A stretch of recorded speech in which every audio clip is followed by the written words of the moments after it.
ছেলে এখানে আছে, মা বাবার সাথে করতেছে, আম্মা আব্বা জায়গা বিচ্ছে হইলে আমারে বিদেশ পাঠাও। আছে না, আছে না? জায়গা বিক্রি করে হলো আমাকে বিদেশ পাঠাও। আবার আমার অনেক প্রবাসী ভাইয়েরা আছেন, আফসোস করতেছে, কিল্লে গাইলাম এই দেশে, কিল্লে গাইলাম বাংলাদেশে ভালো আছি। কথা বলেন, কথা বলেন।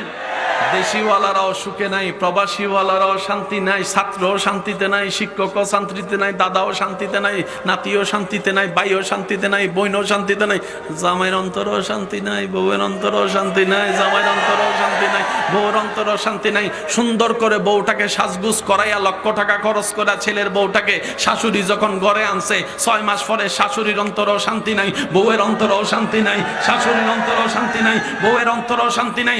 মা হওয়ার আগে আমার বোন চিন্তা করে পেটে বাচ্চাটা আসলে আমার চাইতে বড় সুখী আর কেউ হবে না। পেটে কনসিভ হওয়ার পর থেকে বমি বমি ভাব আসলে আর কোনো শান্তি লাগে না, বসতে না পারলে আর কোনো শান্তি লাগে না, মাথা চক্কর দিলে আর কোনো শান্তি লাগে না, সিজার করতে হলে আর কোনো শান্তি নাই।